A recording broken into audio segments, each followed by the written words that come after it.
Assalamualaikum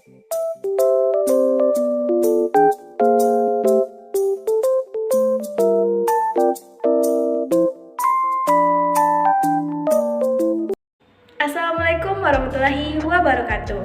Apa kabar teman-teman? Perkenalkan, nama saya Mutiara. Di sini saya akan menjelaskan tentang konsep dasar administrasi PTK. Simak baik-baik teman-teman. Baiklah, konsep dasar administrasi PTK.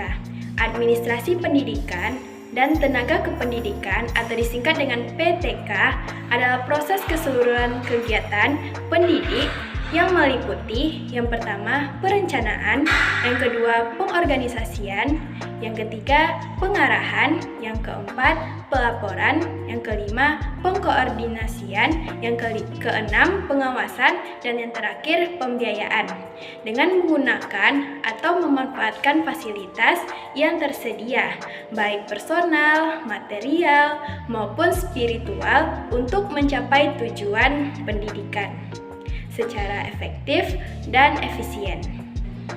Baik, selanjutnya proses administrasi PTK. Yang pertama, ada perencanaan. Proses perencanaan pada administrasi PTK dimulai dengan pengadaan tenaga kependidikan seperti seleksi, selanjutnya penempatan, dan orientasi. Orientasi bertujuan untuk mempercepat masa adaptasi sehingga tenaga kependidikan baru dapat bekerja lebih cepat dan lebih baik. Seorang pendidik dan tenaga kependidikan untuk kesejahteraan hidupnya berhak menerima gaji, tunjangan, dan penghargaan atas apa yang telah ia lakukan. Ada masa di mana seorang pendidik dan tenaga kependidikan diperbolehkan tidak masuk bekerja beberapa hari karena sakit, melahirkan, dan dalam masa belajar dan lain-lain sebagainya. Yang kedua, ada pengadaan. Pengadaan tenaga personil adalah proses kegiatan untuk mengisi formasi yang kosong. Perlu diketahui bahwa lowongan suatu formasi di samping disebabkan karena pengembangan lembaga dengan menambah jabatan-jabatan baru, juga disebabkan oleh adanya personil-personil lembaga yang berhenti. Baik, selanjutnya yang ketiga, penempatan. Penempatan merupakan tindakan pengaturan atas seseorang untuk menempati suatu profesi atau jabatan. Meskipun tindakan penempatan ini mengandung unsur uji coba untuk menyebabkan adanya tindakan penempatan kembali. Namun pada dasarnya, penempatan tenaga kependidikan merupakan tindakan yang menentukan keluaran. Yang keempat, orientasi. Orientasi merupakan upaya memperkenalkan seseorang tenaga kependidikan yang baru terhadap situasi dan kondisi pekerjaan atau jabatannya. Ada juga yang berpendapat orientasi adalah suatu proses pemberian pemahaman kepada peserta tentang segala sesuatu yang berkaitan dengan latihan dan sedang diadakan. Baik, selanjutnya kesejahteraan PTK. Kesejahteraan PTK tersendiri atas beberapa bagian. Adapun seperti gaji, tunjangan profesi, dan penghargaan. Yang pertama ada gaji.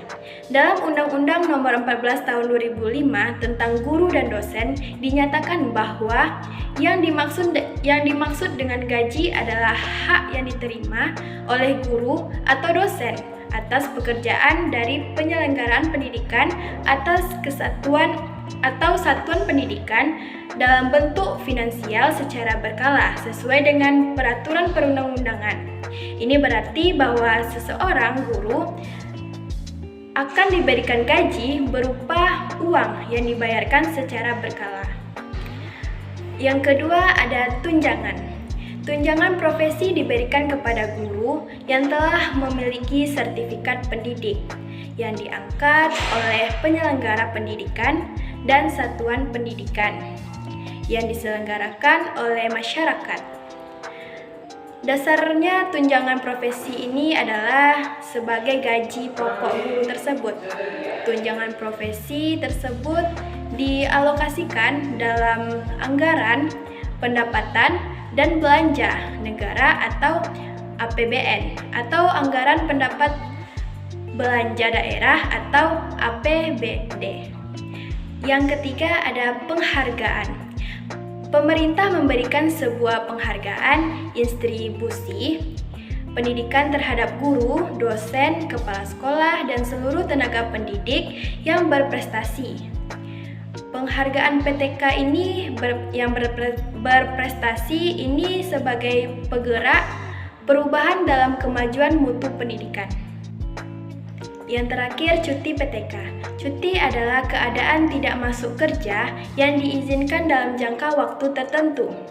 Adapun dasar hukum penerapan cuti di Indonesia dapat dilihat di bawah ini. Yang pertama, Undang-Undang Republik Indonesia Nomor 8 Tahun 1976 tentang pokok-pokok kepegawaian sebagaimana telah diubah dengan Undang-Undang Republik Indonesia Nomor 43 Tahun 1999. Yang kedua ada Peraturan Pemerintah Republik Indonesia Nomor 24 Tahun 1976 tentang cuti pegawai negeri sipil. Yang ketiga ada Keputusan Bersama 3 Menteri Cuti Bersama.